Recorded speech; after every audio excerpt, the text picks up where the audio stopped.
wala kila pale sala kona mtoro ko tunde kada bo ko serjimina ko nyam dano ko be wala kila pale sala kona mtoro ko tunde kada bo ko serjimina ko nyam dano ko be sala sadda di saniya ala ko fo kama daye taniya Quran kalan kama daye taniya subhanallah fo me tello daye taniya tahiyya me tello daye taniya salatu ibrahimiya me tello shamad da ka ganga taniya da telefon do yana jamana kono ana jamana kala mollo no mollo la jamba mina ko sala makurufuli ni kami jelo muntika ni kati baraitiya kuma we fo fule di hanna fo ba tiara ka fo jamba makro ni kami jelo muntika ni kati baraitiya kuma we fo fule di makrufu mantia sama ya kono ala ba fo ni toy ni ko tiro kaira soro ni ala kwalu ni ke saralo bene man sababu woro jamba makrufu tade ka fo ko ni kami jelo muntika ni kati baraitiya kuma we fo fule di hanna fo ba tiara jamba haram sigareti haram kamada haram bere sa haram bere sa wale jamba fe ala la kilaba Muhammad alayhi salatu wassalam dam fen lof samante joyi matillo kunde masaba ma kemme nyonda ado ngana nyongana dana membone kuraisi bona arabu bola ismaila bola senna ibrahim lo kalilullah ibrahim o kila den dafane dam fen lof samante joyi matillo kunde ala la kilaba Muhammad alayhi salatu wassalam kila ko alayhi salam domini ni silamale ya adamna elaga adamna ita fo bismillah adamna wati ita fo bismillah ni bana adamna ita fo alhamdulillah ko be hala yamba muta geda lo bismillah adaji teto alhamdulillah tata suci la bismillah ni ko te monyongo alhamdulillah tata katabi la bismillah abalate bongo alhamdulillah ala adela na bismillah adela alhamdulillah memma kabana obel jamsi su te jamba de na fara made bana la filani mi te jamba e bada bate jamba fe sagate jamba fe misite jamba fe sote jamba tongeza menu nyakta lu kundema ini tongeza ifila kena bela fo jamba tongeza te jamba ko bo kabla biro la fila kena nyimna fo jamba tumu kabla kemene mo aite kena jamba la lumo le dana te don zangu la dambe lumo ko kana la dana ko mini femla kabro to mi malu lumo make dolo ko la make jamba ko e jamba mani dambe su te jamba de na fara madin même makabana oberi ini dinya jamba mina kurube kenyonga kati timina kurube kenyonga ite mo kelen sura dinya kono men na funya ne ka tono men so na jamba mina woleni abe afere kabla harama blala kianzo saralo kenebra bla kelo mdila dia anina ka minuna kalabra mimbale ibna kabla sari fala dia ala mantangala man kina ko alayhi salam ko nyala minin fendo mane ani nyala minin fendo maba abehara atebena fatura banno so ko metena to ba jawal man atebena woro ko damen duma alanye ko la dianenda ko jamba te ke daro damen malanye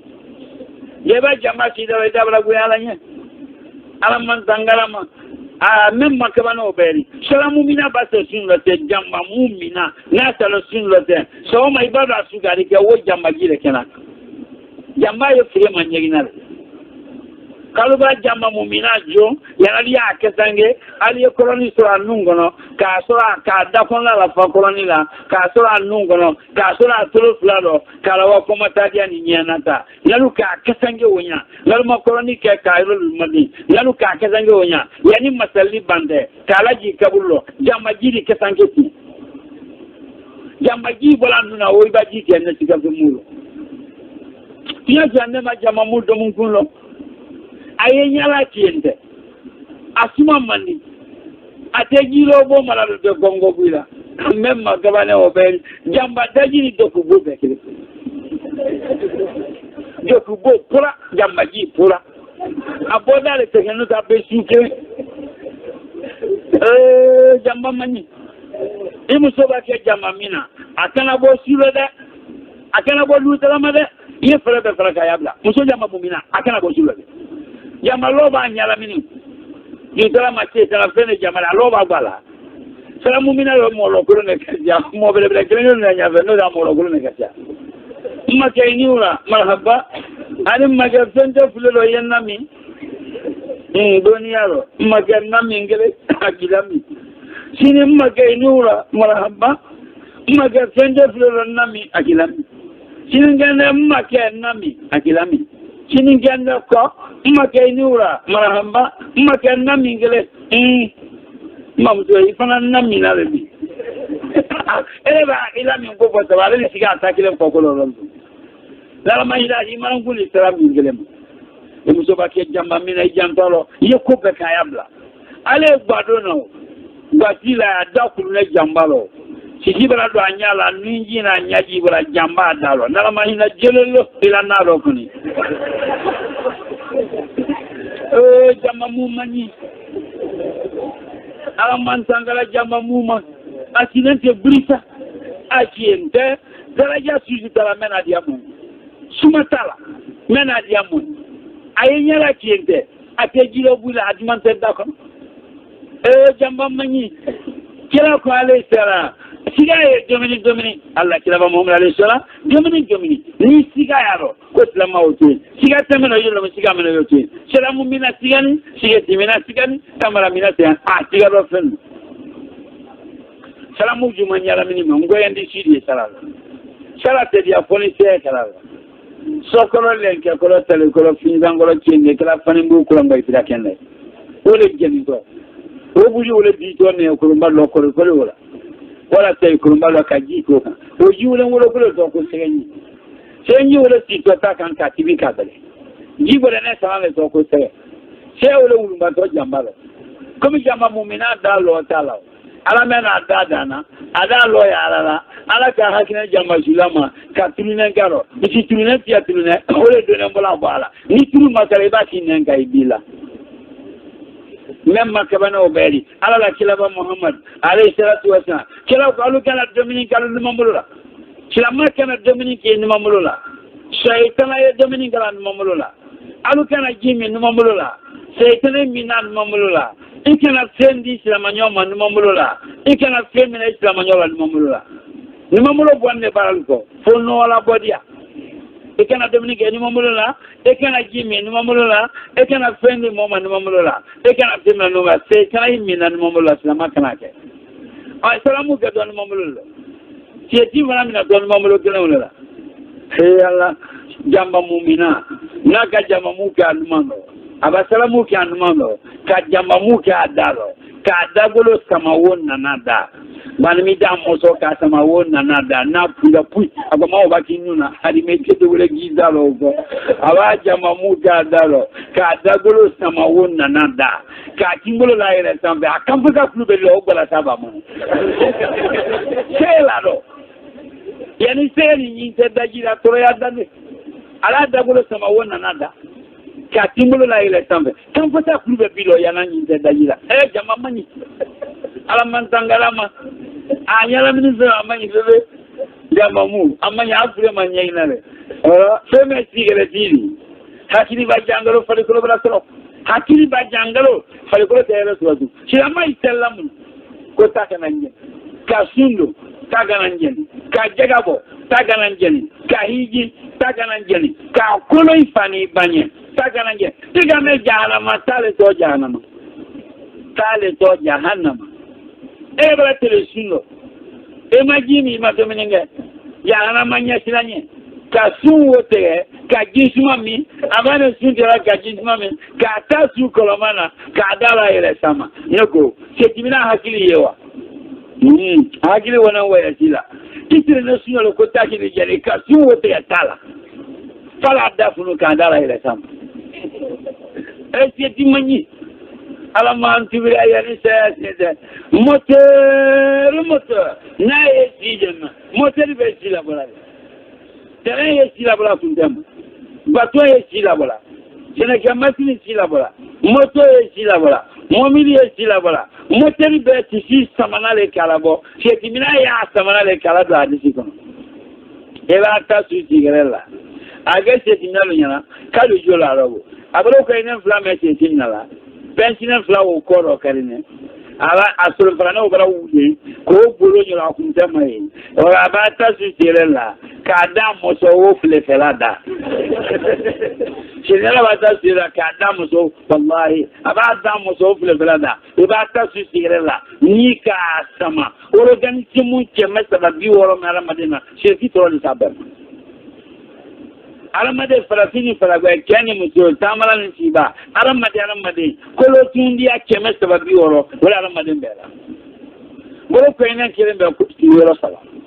ka wotu tefela ka tefela tumbulo kana o kolo tundi ya chema saba biworo kani muso farafini faragwa tamala ni siba shela kela ni jula shela chrétien catholique ni protestant maronite orthodoxe asijan administrali samisiani manjus yahudia nana tulale angal mobba man yaro man ko kalati alayi alule hakilite libro pense alam madem be kolo tundia keme saba biworo eba ta susigela ni ka sama organisimu keme saba biworo yeti troli sabem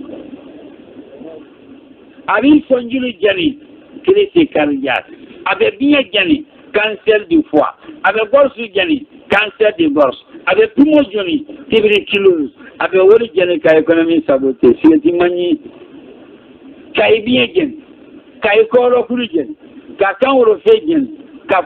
kan woro fe gagné ka de fo gagné c'est mina club la banque so so ngale tuberculose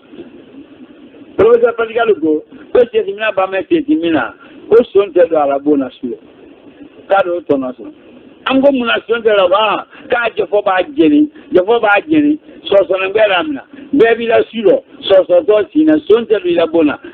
son bana tanale so to e do lu sinoro e ala tiji bra jefo jeni yo yalla suno dumano ale sina kado so la son te lo bona ganya e ti ma ya jefo bra jeni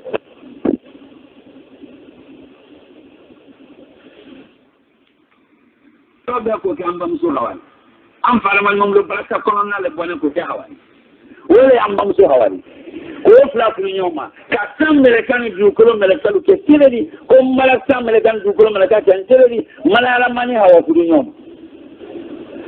me mala amba fa o ga kono nyam wani kilenge dembi na no denka ambe bonen wala ala mani hawa wala gense na du ko ko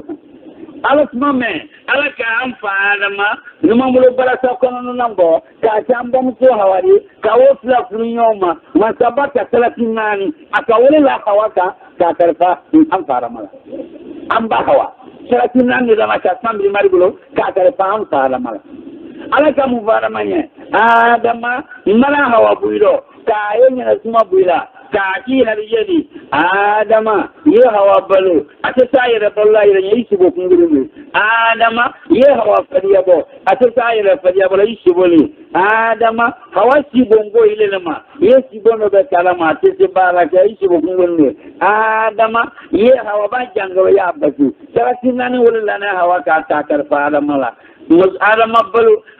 adama ma hawa fadiya bo adama ma hawa si bongo adama ma hawa ba jango adama la basila salatinani wala na mbamso hawa ka karfa am fa adama la am fa adama lon ka salatinani wadafa ke wala lukira dunya ki folo kira noha na al-mursal na folo nabila ye noha o kan ta ke luludi senna ibrahima o kan ta ke luludi senna musa kalamullah o kan ta ke luludi isa ibn maryama o kan ta ke luludi zakariya na denga yahya o kan ta ke luludi dawuda na denga sulaiman o kan ta ke luludi senna zulkifru kamo soibu menkera madiana yunusa menkera ninawa awlana wa kanisa swaleha menkera samrangalma avra samra matan koromani woro wulu kan takel nabila yodi menkera hadingalma avra matan kodan mar o tiedel chama sabantan sawa woro kan takel salati luludi me mala manam bam sowa salatinani ne la hawaka ka karfam fara mala anta salati lulubala la musoka ka karfa kela muso balo kelema muso faliabo kelema muso la jangoro bati kelema muso sibongo kelema muso bala mulu bunya kelema Go kuma la tin ka ke lokali ka ke mainga ari no e wala fuluke mala fuluke e wala musota mala musota muso yiku bala kuma kele muso yiku muso ngu awuya kele musota ku alle muso ku ala kana sa muso ku imam lana e kawala ke ba ko ba ko muso ka awuya musota ku alle muso ku musola balola musola fanya bala musola la jangolo be asina nya benoma femme muso yi baloki fanya bo kila jangolo be femme no ke na be alama foni la te bi da che na manya saya ko jangolo la te sengere ko alama be tangala ni la te jangolo bi da che masa ke yubra be ke ka kala nan pro tablo tabla la nan pro jeni somra la nan pro sia libra la nan pro sia alama den kulum la nan pro de tuné abra ben sa usula kala bala ala bara kubra sia muso kilo alodia muso lu kalu ke sutura alu sie go jatela muso wulu sella alu sunna al mafla ko walama al mabida kan mafla ko baga ne muso na de kala wule sayali kalu ke sutura la tayan nanen ko me ile ke kenabe yangaro sina ki ko ko ndon la muso e ko ma nyesi melo ngo ke tema na muso jama furi la joti ale ba muso nanga ale ba bla ro tala tila ale bi joti ki la joti kada nanga so muso le ta kabila ala ne jora jola bi ate solo ba ron tala chama domingo solo bo bali tala chama domingo ala ne joro muso le ta kabila ima jamana afiki muso na atela jamana bla bla kawla kelu bra tratitien kella ni maya dane muso furu watilla e ke kan muso furu wati e ke tele muso furu wati aba ke muso furu fulla kono ni woni anya koro tuma fala ji papa wala kayo fale wala mtana aba fala kama ine national ko ko bra dama pidali woni tele ma mo la dala ani so ma tala ma di tele do ani tele dala ma de ura fa no ura dala ma de siro ani ke kan muso furu wati aba do ma dinu la nyanti yatu fana kofe yatu fana nyefe kumatu yengolo musomanera na ate voivo almanendo bana wala wezugi jakano ki bolo blaji balo ka wulu la boka do jawlo o tola flama ado kuno kanya kabla ka te voivo am musomanera na ni wati na bleda lo ka wala golana momri kana nyagwa to kila finvila molla dal kela tani kate watu ate wani mbai anya koloduma ni muso wajila kema tani kate wa yalo na mama kwanye jamfale la an la farafina an farafin jelu jamfa dan la risa katan lome jomara buina gaye keblo bi dambalo dia wenya ba do la tem kunai mari bi toni tani gaze bi pro ka ballo ngele benya so blo bi dambalo dia to dina bonai ibo woni ni mo ki na ga ko me fi blo ni nyalu ko mu sutti la benya la ni dem so folo la ali jo ka ma ili muso tine make alu plati aido bela ina makolondo ibi kungala da ayele munya ka gunaji awola dianya do we ni ko itron lo bela ne mi lo be awola dianya ni muso tine na ka bulo da ko aido bela tensuale abra ka ko ya saba mi da bla te plafon muso bi jaba ke lo be abra ka ko ya kema ha ne ko kemen tala wala ne ko amara lo ala ci wala ni liba banga ne dira ke kula le tegen e ke wala tu ngani ke wala fani tele ke wala ya ko man tele ke wala ni liba ba ke kula le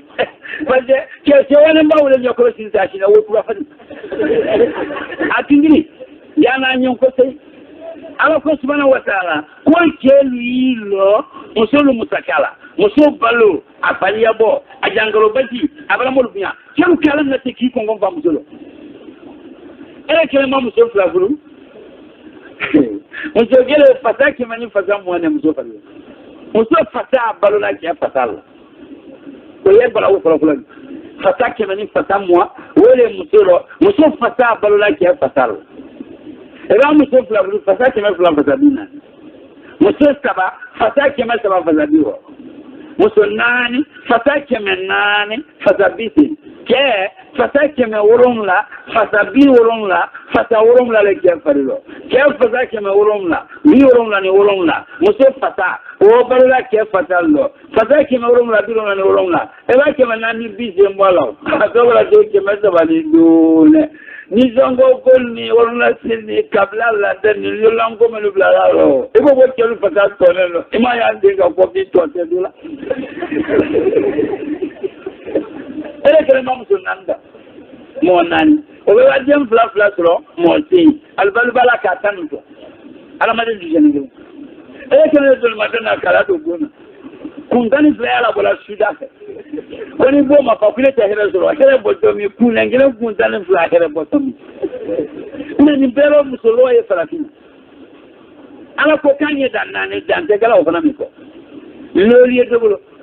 musolo lo ti ba bo konte ko atege silama televi silama tega televi asalaba ndala dina ko galama anan wala maka wotana ndalo njambe jogelen goloma me ala dina ko ndo galama atege silama tala silama ya teleya ababe ge silama televi nani wotala wore konto bo kungo katia ala man silama ala nye musolo tira na kobra tie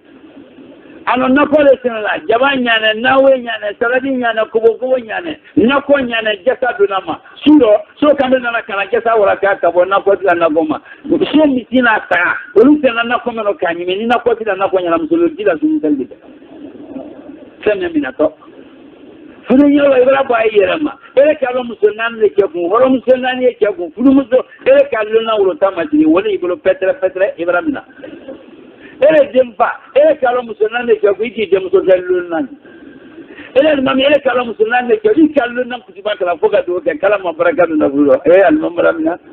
musulmane ye kenaka kemer wana fulsi al babramna ala manda nan nani ma musulmane watara niki tele katira alanye kai teko ke baloro musulmane kula baraji kabo muso sabatini fulu fambe nan ka sababu katira alanye kai teko ke kai tejiri sabati baraji kabo fulatiri fulu fambe nan ka fula fulu o baraji kabo saban kelenti muso kelenti mana baraji kabo katame ke wana mbulutuka da ile keleni kama de mbatila ala man telena anyen tele moti tele kula danyo yi telena ala lenya ala manyen tele ibam e ala ke siamamba na jamana kono aba muso folo fulu santan lulu aba muso kula fulu lome na do na konya bona karo kele karo fla karo saba konya bona kuma ganu ma era fana ta de ko ke tesna la nya anon tiesa do bra ko ele don ka ko la ko to ko muso kelen fla pe muso ma bala mi ngai wa ko fa do ko jikala muso do ye gisma le kele bu ngodo ko ne abo ma rishel ngolo kele sane ngolo kele islamaya tunga bo ngolo ke fala fala hijran na so kono mo be akam mi fi ma bala na so kono ngolo ke wala sane Allahu akbar ngolo ke tin sala la ni ngolo ke muso fla Silama muslimi mabafla anim fa bene anim ba bene ani kabla be bene ngam su fala silama kambo al kany bali al sabone alhamdulillah to nan nan ko Allah ngam bala sa ngam silama ba am so yima fla to nan nan afele sal ko kaya ko ke tabla o da ba wala kayira kuna taro de bana ne gongo Degoro kiamu se yima ba fla de islam ni ma flama yeto itanani ma hija ngikoro kedin lolu se tatanya tala ibata ebra bo konta ko ala man tubira yani se atide kei lo muso musakala kei bara lolu kiamu se muso bara kilimpe ka ken muso ya kebunya femen mai kenya we yenye femen goma ikenya we yenye ikana sewa ikenya ko sini ikini nya ko sini sewani ikana mola do luma mendo mandike hanyo kilitani ke ko ningana tenal makana tin yana nyon ko te sama tali hele kanya jamana bla kaula jamana muso di basranga na kuma kizra kela o kuma te bimo balo moto ya inya la nya ila luma ate kuma baba kula awa kula tumame kanya kudu makarana ka dagoro la wuli ali le mate konna to ha aka aplikele mate na to ha ele fuari na to ha ele molo kulu na to ha ele gardien na to ha aliyenna to hanin balo e musia fiche manna to ha weje to mun falate ikana mele aya kano ke kana flawriwo amzoga ma gonna to ha ala ku ikana mele yani amena memaya mele ngago kana to mole kana watino yani jama ina kana me yidi kurumale tenen kadru jibli kana akana me awoto sane baba awoto jumale yiko ba grema wado ba sukuno la haula wala quwwata illa billah la ela bulo pendan lo mali kina dalo gelem no baba e mata no ado dalo gele makar fane men woni be makan na to awoto mi sama ba juma ela mo kuma si zo foga bo kuyi kana me amena me mele ila ko adina ni muso ke manna to ha iwoto mi iwaye fanya yanina inani na bala iwoto mi folo ya fori kana mele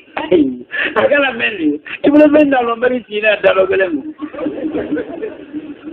amena mamena fe yalla ala ma on na yani saya tete anye tinalanya musuli ake dafa kaylo musum sakala kila ko Allah kila ba Muhammadu mola dalala kila de Muhammad alayhi salam dam vendor samante yo imati lokundi kila kamu palitara ona asoro aramadem dotun kaka kasigiru be aramadenya tapina voice la musuli ya kali sigiru ba mtani ni musoma sigiru ba kenya muso akebunya kasurunya sigiru belo jamana musobri babu yama ngo jamana musuli nya wala kenya ro ko semen kema di ho musoma ne awato gere furwama ni kala kera musule ni anya tumi anya nkose ni folo membola dinyalo saya folo dinyo kono akala musule koso uzokweta ko do mani ni folo saya folo dinyalo akala musule koso halaki folo men kala bani Israel akala musule koso halaki folo men kala bani Israel akala mongolo musule kala tabi lusina du ko yele mananya juka sado ba ke tatuli abasana ko swali ankela samula ko lutun kela samula lutun make samula swali an kela samula ye abra samula matan ko rumani lutun wala kela sadu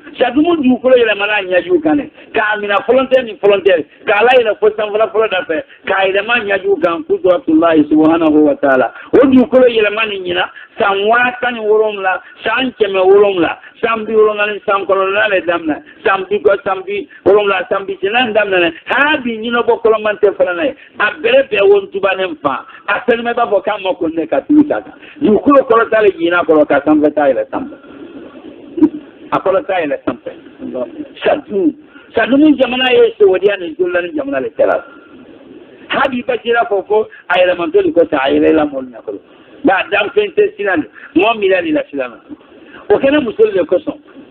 jamana ko ni keru kalu ila ke horodi kam zul te joyara ko jamana hele ba killa hadisa muttafaqun alayhi anti na kanya be wo bala ulama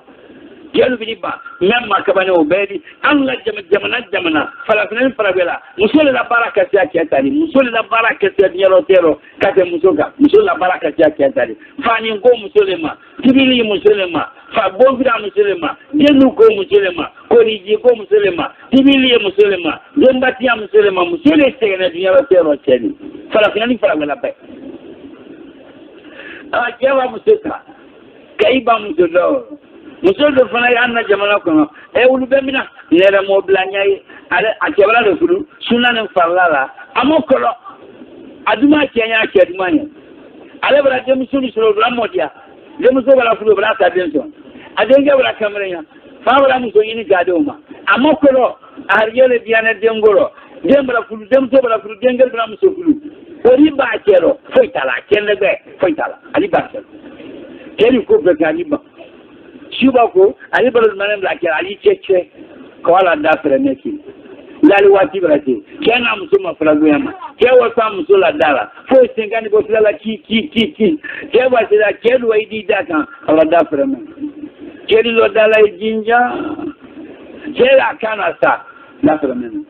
Kedi so, Dafra Man. Apungonoha, Atula Chekana. You don't have Chekano Abanine. Men atota ka bugu akaloka ke kanzeoli me dama wotana akaloka kele kanori akanyalo so akache mankalo dala ni mogere mankalo ala ne bunga to fu keri lo dala jinja Nubra Sala. Keta Veka Mankana, my Kenam Subabelliona do Salama, where Cameron La Sula Jamana Ulu. Eh, Kenam Sula Killer, woman Cameron Banata. Il fait le coco en la dialogue. Non, vraiment, c'est une chose que c'est plus riche à la moitié de notre âme, d'Ilandela. A lui, Subana la Gadila, on a le malné. Mais Kenam Subabelliona do Salama, pas la Sula Jamandolo. Qu'est-ce que c'est normal? Allez, même que la normal. Il a beaucoup qu'on a la dialogue. Quoi qu'il y a fait, comme Mankana Wuli, nous la Sala. Nous sommes la tasse. Kenya Kenan Balo Nendala. Jalo Kamala Wairo, Akadamo Kongonda Manaka, Akakana Sadamalaka, Wala Tiranta. I can't have been in the Nibla. Nika Flameninka Tiranta Kadawa, so Mandana Dagunyabo. Kenya Kenan Bawle Tito. Keri Lodala Jinja. Kenya Keno Batioro. Fairi Baba.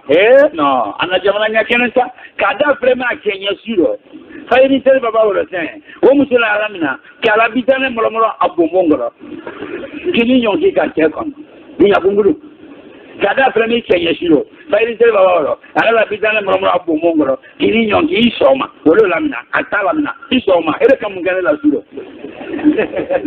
Elemane Kamila Dalawa. Ah. Hindi kami. Muli madalaka. Ha? Ne Malala. Ele Malala ne Malala wa. Komi. Ne dem so bala dem so ne mo mani. E dem so de wona, e dem so na ni o de wona ni ko yamura no le. E dem so na dem so imu mane wona. Wona ni ko yamura no le wa.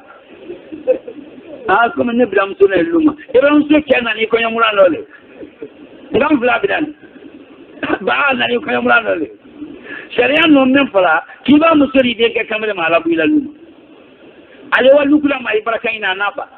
muso ba den ke muso ti elu men ko ale ni ba kel kale bila musuri ibe muso ke na ni ko yamra no le ngam bila bila musuri ele muso kameze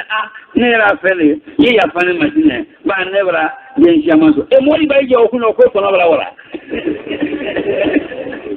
muso ni ki ba ikero merkadi danga foso ele wae merkadi danga fibiso shalala anye sinala nye e ba muso kelam furi sinala nye muso flana ye sinala nye sharia ye konyo bongo kalama teta na tamin kalama anye sharia dafa ka hakem matanga sama sabare hina anna ka dafa mlala mawure kala e kedo makawane kesa fiye so kem muso nanane ito mala so muso nanani atofo avel ke aledina ni kelen fala to hidi kabo ni meli ahunda hande ele huina dina mele fala muso jaba go fala muso bala mone ala bolo ri kafadi no kolo bi ele hakilido ele meme ko kenyo hakelo aka kelema ala mansana ala nya muso akenna na adeno ngon za fla de maile ele nyakte makana otale kama itesna na dim go jawla vale go mone kurba musulo faya dadi abo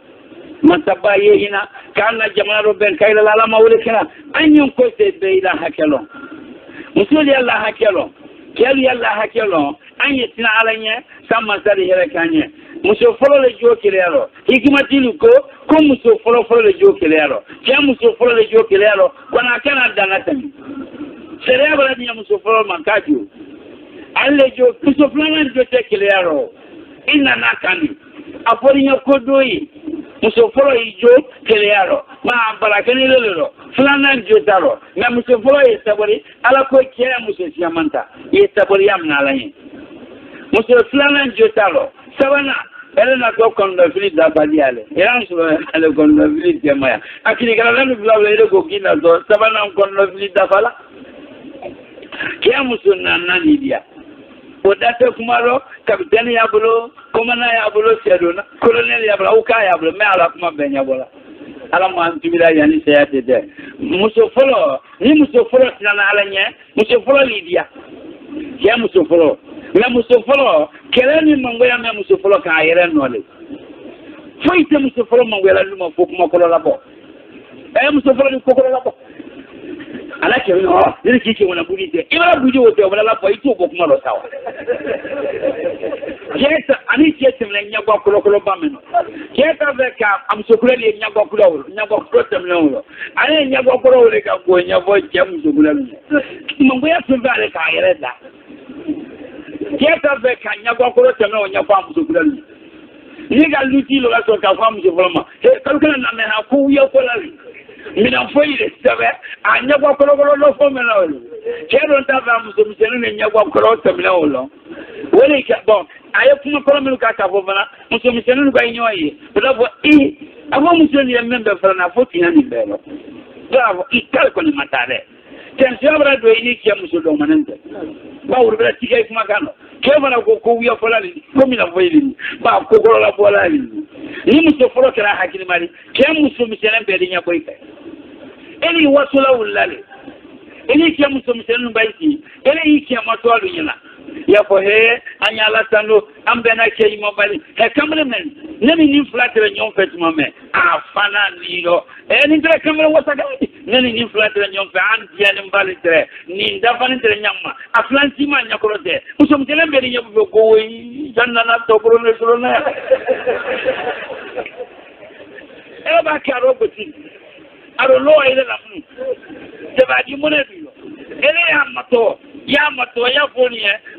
ko ne brani so bulo nani ni flat diala don waru muso tite ke to na so ka temu so floro waju wala bulo mala bele talo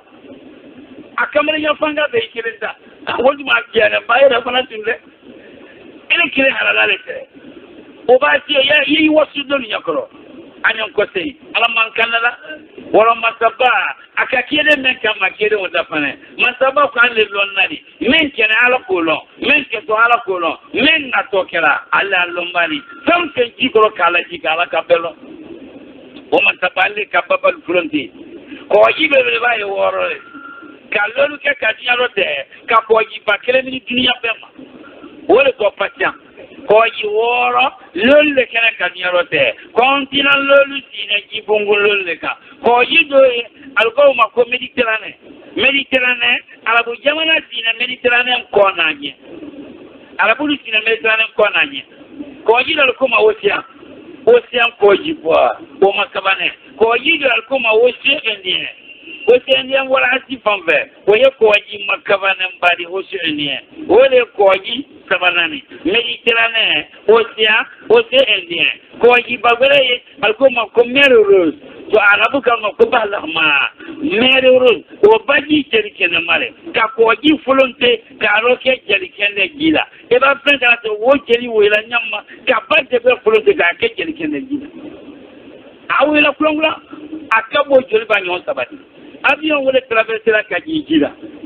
ko ji makabani e manewla avion ba ta kuno fadi uruma kaile sampe a jerikene la mali même makabana obedi e bi bla jiro bi tinu hani bi bolo fala kulu kalo nyakoro itaye dibi wala ko juma dibi wala akadam ve de la ulu barone o koro jerikene ba wole kala ko ji bilibili nan ko ji bilibili loluna wole tamala wole tamna maraya ko ji wole to Atlantique tamna Marseille France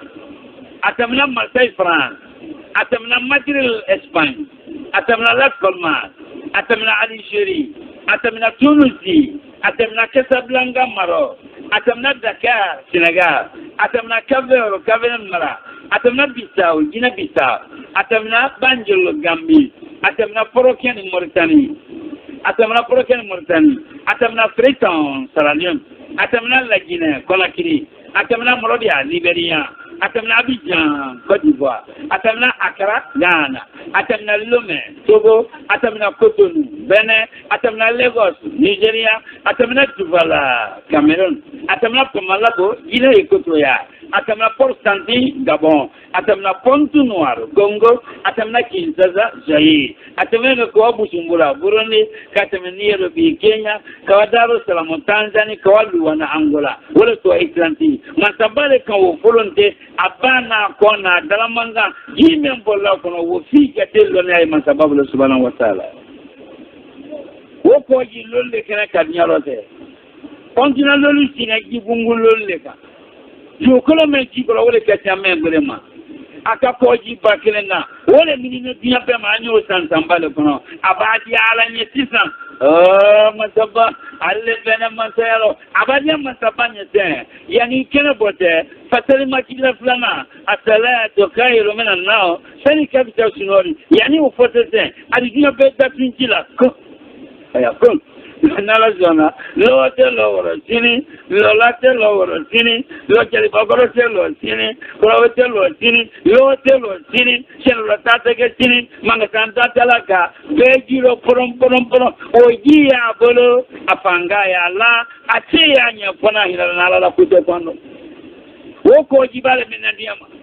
kata dunia tira dan fema o ko pela yoflo wole to patient portugais ka kilo nyabeli Portugais, ou la capitale de Lisbonne, Portugal. Au Lisbonne, Portugal, on les cas Giko d'Amna Batongo d'Amna Dinogono. Alors les caméras qui là-bas. Portugais n'a la Gilon, à ma patient Kofelay. Alors un frère qui a fait d'un Kofelay à Maï.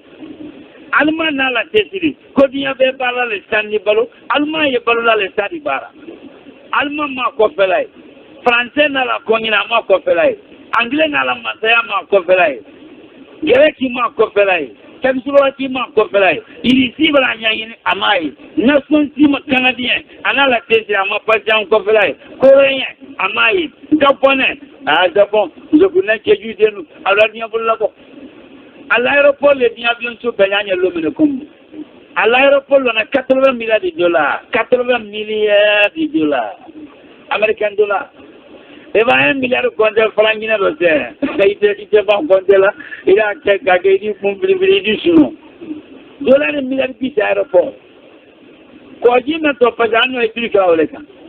Vina wala nyefe, ala mafra vina wala nyefe. Wala Tokyo, woko jiba me minna diama, wote mna dia danda mkolola. Woko jidia kina wale tema. Kata dia kina dampe ma kofela. Yave katraverse kwa kofe. Ye bakizanze kero petroli ke bala flale kilem baba yiko teno de ito jimenanga habi akofera mai manjino wajman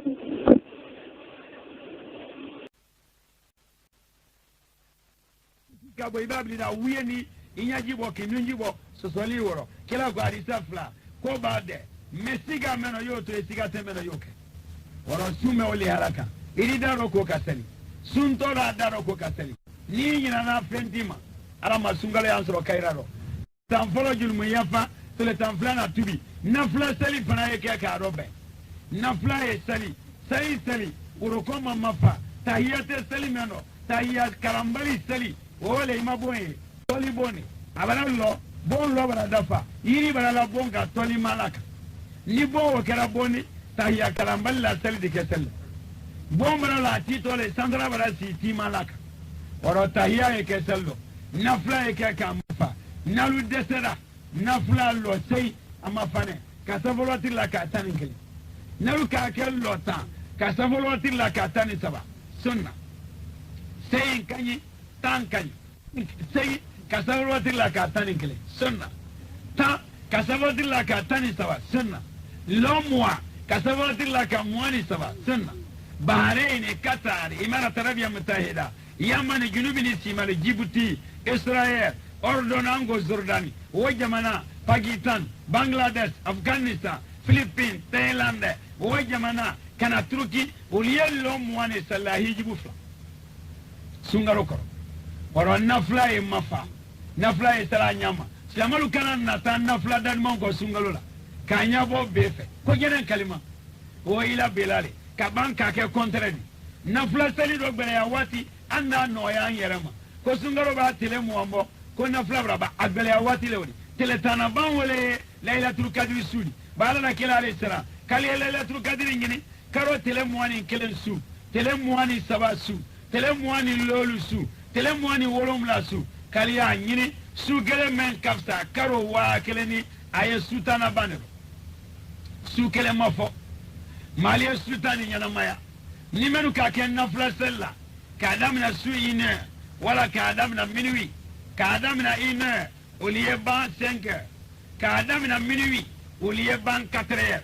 lo kana danatami ka sali lobo molla birin kana danatami ka sali lobo molla korona lonali ya wojatem na lale ka roben konyum lo kana warabake urukon gana janya bake ka lobo ay mabe woro leri nani na dam nana minuit au lieu ban 4h na dam nana ine au lieu ban 5h woro loye mafa sultan sali ni men ka sali ke ko ila luma iri layla tulkadri susro ni men yermana mitri kono itikaf wori layla tulkadri su baraisro ari itikaf baraisro o bana tono flasro woro kan no ya mara mokera do yin galike sigareti koma wala sara jamma mai aramade ne kapsa dan fembedi arano dan fendana aramale kapsa dan fembedi anado ngo mara fenduma ni fensani manu mara wala da halunya mara fenno ne no aram yaluma jamba alaka dan fenda aramade ne kapsa dan fembedi aramade me gana dan fembedi rob samanteri dan fembe ka ayre lafsa ya jamba ma aramade ne ka jamba mi bana la filani ni bate jamba fe saata fe misi ta fe fali ta fe nyome ta fe so ta fe filani mina sima so jamba bama so ro sama nyimi misi ma nyimi fali ma nyimi so ta fe nyome ta fe hali ko bone me ci la fila kende tolla ko bone wote jamba fe tumbu ta fe dam fembe ki ba jamba aramade ne kadam lumo le dana temna domini fengoro dam fembe lumo nala dana temi domini fen fly lumo fana ki bawro lumo make jamba koro make dolo koro akonto fana fe mfana dana temi nto fe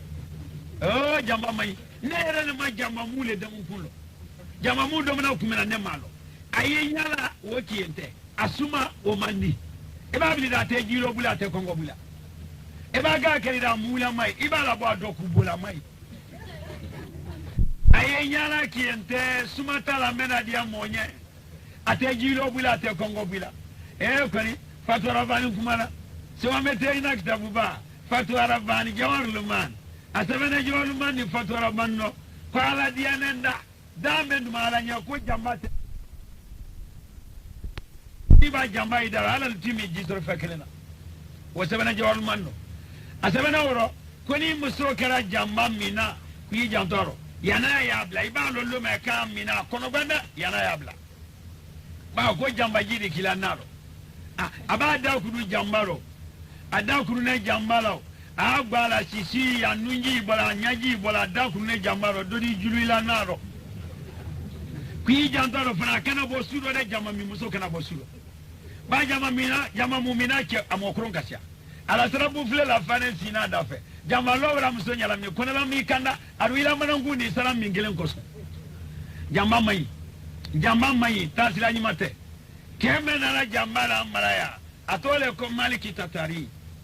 abone misrane wala na la jamba la maraya kata na la jamba ya libe ala kungo yaro aye molu dato ni mengala jamba mula wo kungoyi aye molu jofo menti la sigareti sisi habi julmu yanye jamba mai kila ko alayhi salam kalu kana domini galu bolo marana seytana domini gala bolo marana alu kana jimi numa molola seytana jimi na bolo marana alu kana fendi mo mai bolo marana e kana femina mo lay bolo marana jamba muye gala bolo marana do ka kidar bolo maran ko lawro deluko ha kramo algo goma kurufule ni kammi julmontika ni katie barayitinya kuma waye fofuleri halna fo batera haramun sabaye jamba fe haramun folo e moni alla kira ko alayhi salam ko domini silama baga demna ita fo bismillah ni bana ita fa alhamdulillah rabbil alamin ko be haram jamba mutaga do bismillah ada yite to alhamdulillah rabbil alamin tata zuci di la bismillah mi ko temmo ko alhamdulillah rabbil alamin haram ko nyala min fe ado manala mo ba fem na mo nyala min fe be haram jamba mu juma nyala min ma endi sidiaro ba jamba te dia foni se keralo fida kende dia go ya jenne kurangba yi fida kenne kala fanin bu sokoro lenke koro jala koro wo yiri koro budi wala di to sey kuromba doro wala ne kuromba do kore wala ka jike oka wo ji wulen wodo koro wala to ko segenji wala si to taka ka tabara da koro ji bere ne sanane to ko sey wala do te to ko ke jambaro e go mi jamba mu'mina da lo tala adan lo tala ala mena adadana e comme adan lo e alala ala ka hakilna ni jamba musulama ka tulu nengaro bisi tulu ti atulu wala do bala bala ni tulu makara ibaki nanga idila amayi ala man kanana ni ga zole jamba mu kura dana mada yemen gale daro wala kunuma sinidi ka wani dike ya ni sira kuma la kwa kana damda ko dum fente jamba manyi ta sinanyi mate jamba manya none jamba mumina ba sa sunno se na sudon tora so malala so mai bado asu ga ida fo ko jamba jile nonne kala bwaka jamba kasabra tiaku kala go alayhi salam ko ni jamba mumina sada aluba jo alu kana kasangete ne ali e frendo la biri benyi wari kuna wala kaba kudu na bone ali akono be o maka ala bina akono ka jamba no e ba nuna abola tolo kono abola dala abola komataria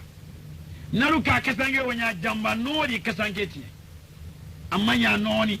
ndi baga kale da mule ibala bo adoku bolama jamba jini doku bo bekele ala man kanara woro jamba mai fo kila ko alayhi salam ko siga ya domini islama o mena yodom jamba mu'mina siga ne o ada hanaba mada itatui ami maluka balo balalu yereka kenso sarado kende brabla kela no branya ile ma o alero ko kala juma le ma itabla ala ma bilala femme sigaretiri ma makawana jamba mu fanadi bara ubaya sigati koro siati mina abolo ko inen flama siati mina la pensine flawo be kunjannene abolo ko inen flawo kunjannene ko flawo kumoso abami na pensine flawo ko koro kari ka ta swala pensine flawo kunjanne ama musoro ka pensine flawo kunjanne ka siati mina ka da muso ofle felada ka siati sama ka do adaro ka wanga abolo bla jibaro kala te ko kala la yentere temeno sisi dara ila yentere nyima yesi ko inna lillahi wa inna ilaihi raji'un silamai sallamuna silamai sallale ko takana njani ni kame jahannama tale to ko jahannama ki sali takana njani ka sundo takana njani ka jagabo takana njani ka hiji takana njani ka nyainani fala takana njani ka tele sundo tanya silanye ki sali tanya silanye ka jagabo tanya silanye na elebra tele sundo ko takini njani ka sun wotayo ka gisuma miu ka ban katasu kolomana ko sama kala du kono e ala ma hakili ma dirama sigeti mai amanyi la kende ama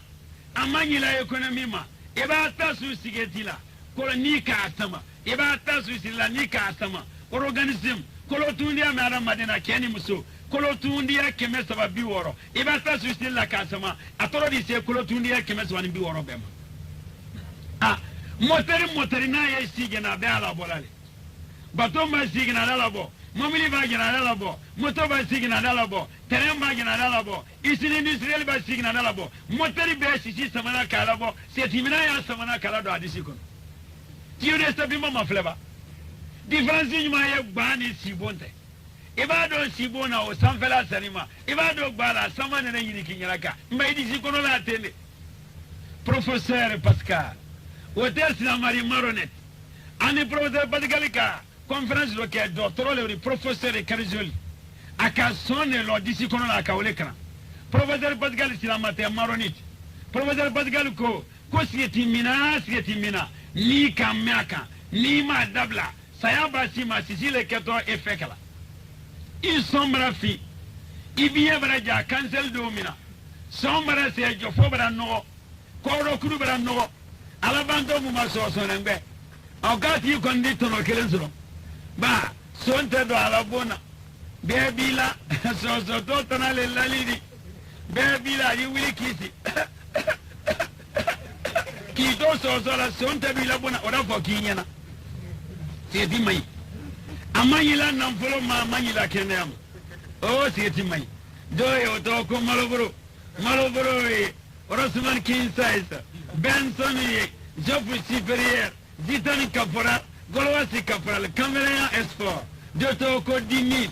American Talori Doto ko goodbye Anglais Talori Lombilo le obati kono Talama guru Nambilo Yana mantibila yarita yatete Ele kelene omina Cameroun S4 Doto ko liberté Doto Mansa Doto 555 ele kelene wotana bele bado e wotala makuna maye ko siga wotala maguru na mali doye ko buya ri fana tala maguru na mali e ba modo e ko professeur akala ne mbai wodwa sabara ina ko kolo na bala dibo e bo supermarché e come lo Carrefour Paris come lo Carrefour Chicago e ba do supermarché baola e ro mo kala ne mbado e 600 mo kala ne mba arwa ka tsi lolu tawala tan avaka tsi tanta kale wele mina karola ko pasigale tafe ka mo itara sigetila ala karo arabita imanori sabano ka tsi tan mentala page tanta ne wo kelengelen be kono o page tambe lo mo ne page kelengelen be kono o ka tsi taye bena tala mo kuru ne wakile hakili male ni gala tala mo kuru ne wakile isini tilu bra banka baranyuma ke salla izini marse bake kalmeti ko dabla fe sigeti men baba Rosman obrikete Benson obrike Maloboro obrike sa tadi la menajona izini e marché bake ça va me dire de que la brigade do enku ala magli ma dirama ala yana ko fe yima valebo e ma ya no benadita wala te kanya si sama ka o si bla fu amma yilan nan furma amma yiram professeur Bode o fana test na we orthodoxe professeur Bodengo ko femen ka sigeti bu yalla nya kaye mo maîtriser la aye mo maîtriser la iba sewa idami iba mone idami iba fen toline suma juye idami iba fen ma no kimi idami ko décision fana tala professeur Lube o wara tibisa o wara gesi la mari Lubengo ko femen ka sigeti bu yalla nya kuni seti mina ba ke bureau kelen kono ali ye bureau climatisé na ka longtemps lolumi ko longelen sisi brasi kono wala na intérêt la dunya hakili margoro intérêt de fumer au bureau e ba mi bureau kono assisté wala kena ma bureau climatisé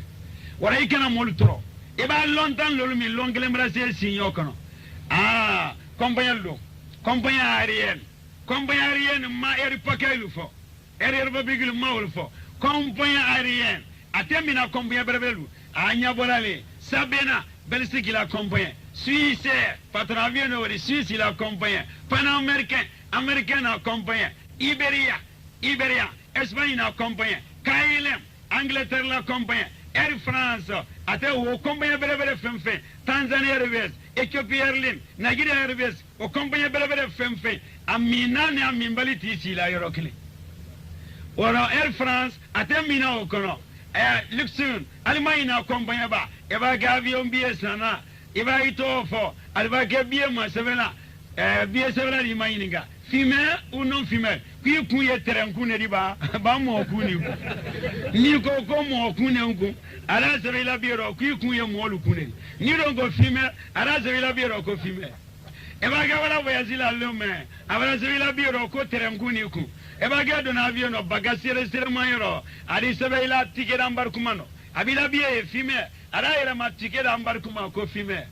wala wati bula avion dala wote si ma kono nai aba sebe woro ko fime aba kunte ko ari siri afunye e ba do ko nya la avion krangara fe ibulu mara yamfa idi sisi e pensina na amina e fime lu ni non fime ti sila ro kila avion kono aba sebe la non fime e ba do idi sisi e pensina dala kuro wuli aka temina e atemina kombo bere lu kono pakai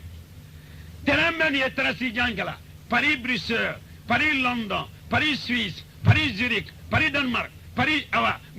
Amsterdam, Hollande. O combien de femmes terrain meni trasi jamala Paris Marseille. Atemina avacon, a semena avacon ka fumer non fumer. Si etimina ni si etimbal te dona avacon kelen kono. Ibado kono adigben ki labo Paris labo. Eba isi fana yesi etimina bisi si etimimalu si avion kono. O te si di signal commando borien. Commando borda fo ki boye yowa terangunu sidia. Alors man Canada oro sisite balo fo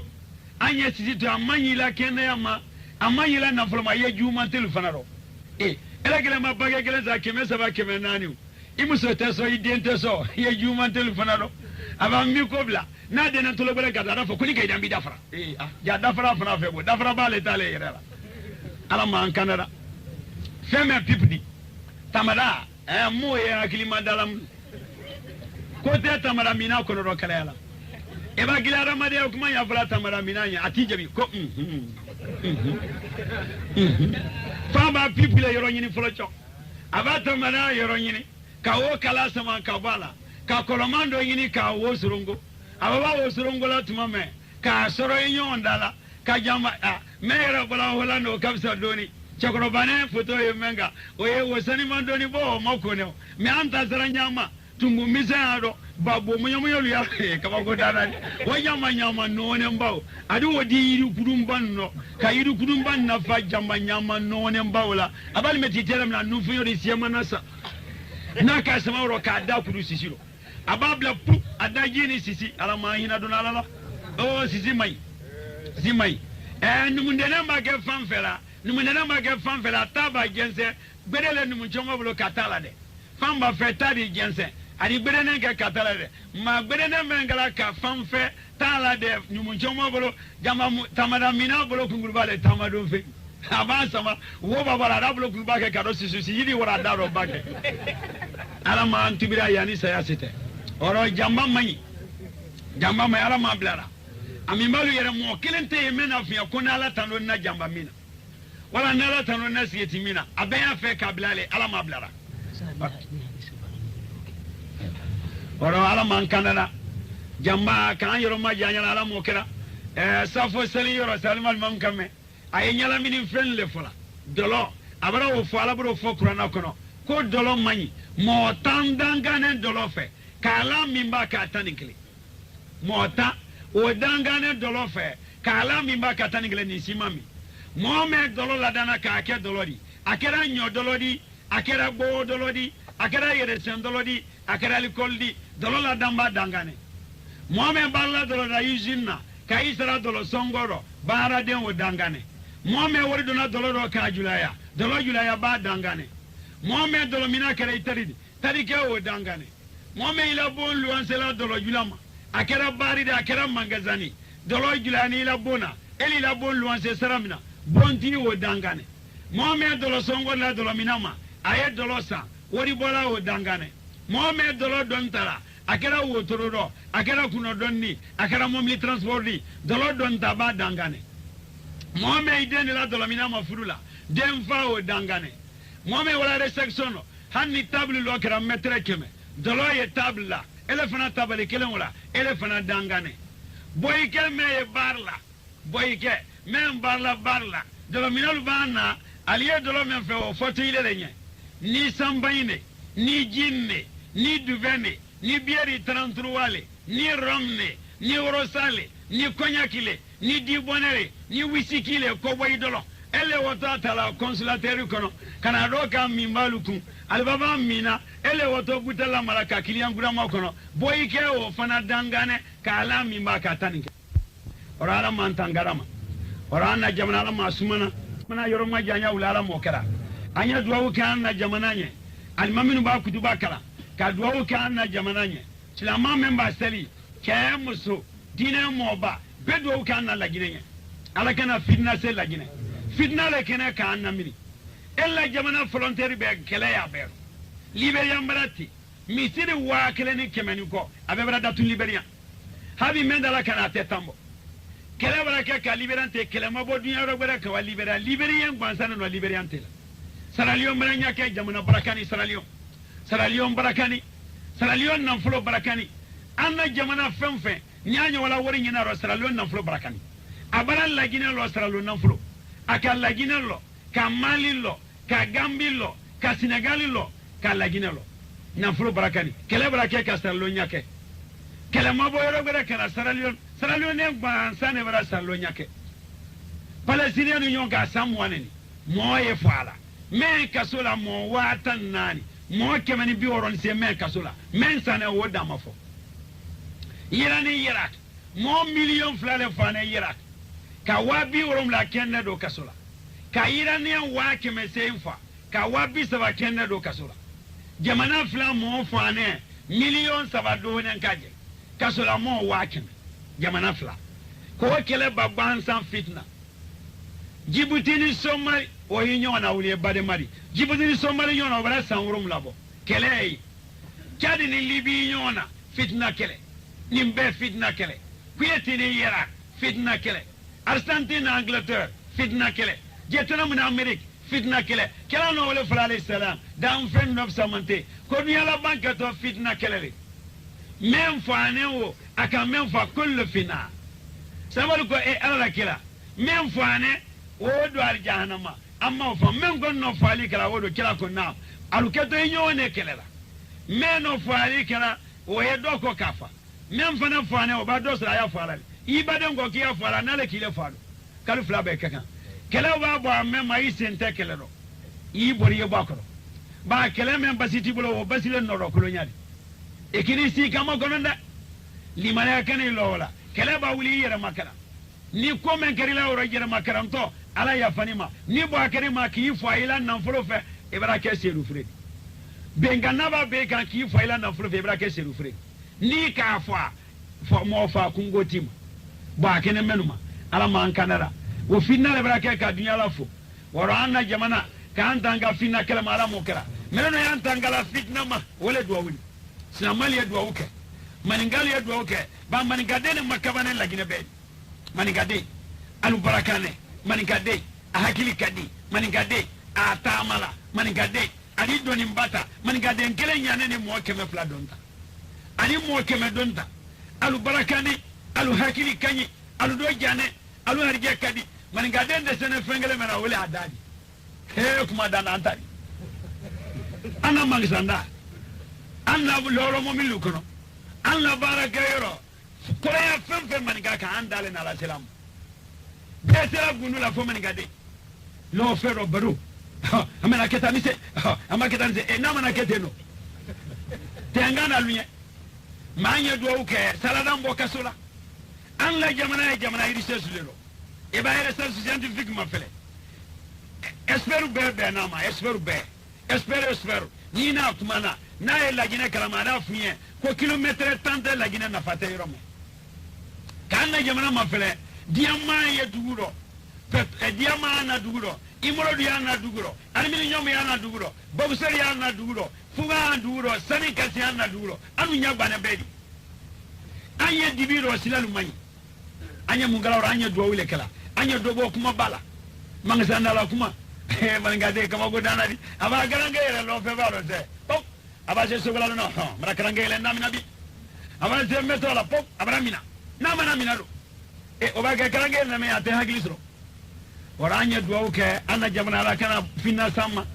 ka here ka anna jamana kuna la mokera lagina gara kana nyina de he ko saba asia asaba sima lagina olero ko saba tiani lagina olero ko ba tinta tiya toli fengelenti siyama atiya toli koti hakilido ala koti ya toli lagina o sabalero ko batinda koti hakilido fengelenti siyama e jamana me population ma million tambo kanida bina ni flo beba ke masari gene marato wala bando ma faro nyombulo ama antubira ana jamana kasuma ala kana finna sama ala mukara kana jamana suma kala ala mukara man saya ala lebolo ala bakel lagina di lamman samema kay deme ka hakili nyima di ma ka qur'ana na na jamana kono ka qur'an siaya ka nema lana ka na sila lobe o bakel mo mbolo ko wede na ala mokara 1983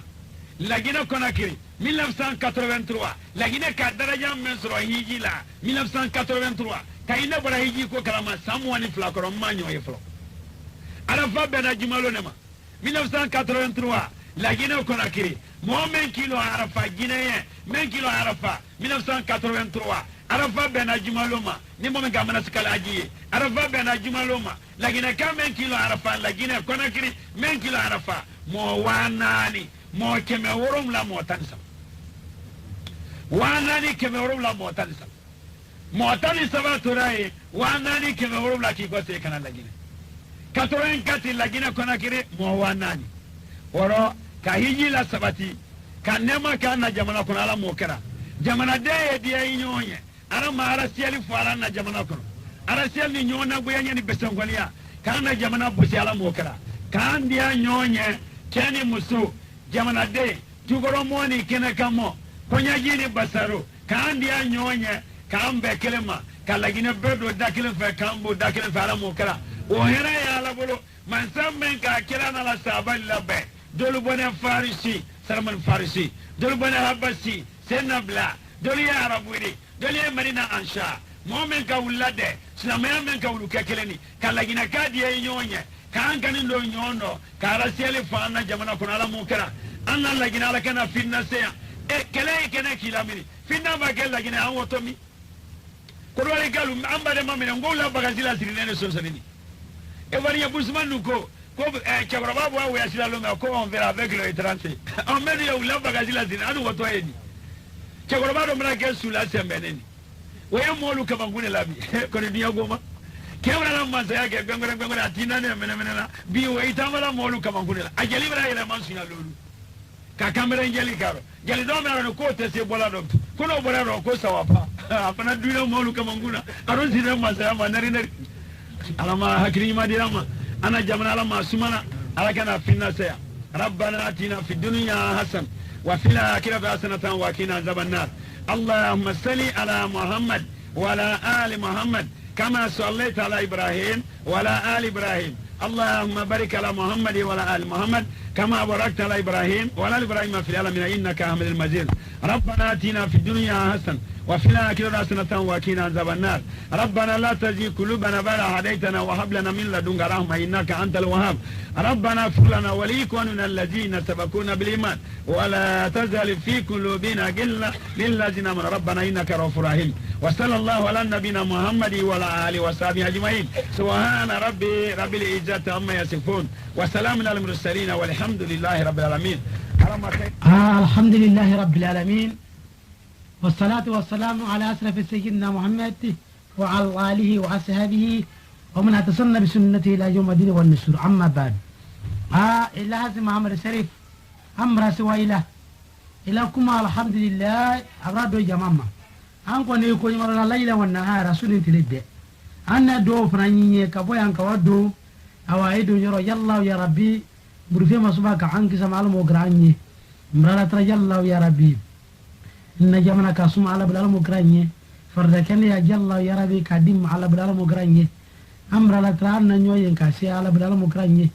أمر لا ترى يلا يا ربي برفي مصباح الملك سرام على النجمنا اسمه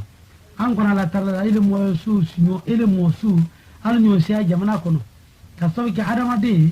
كوندي لي حرام دي هكذا لا كلنا كمي على ركول فالغنا كنو كوفا ذكري فإن الذكرى تنفع المؤمنين كم محمد كوندي لي كيا كوندي لي بين المؤمنين نفع تنا ما بين نفع لا مر المؤمنين نفع رسول كنا مرا يلنا حديث كنا على كنا ما جاي كوفا لا يبلغ الشاهد الغائب ومن كان وجلك من جماعين دو ورجع kala semo mami mamme tumado iya la sala mo mai kofe ori kamina bade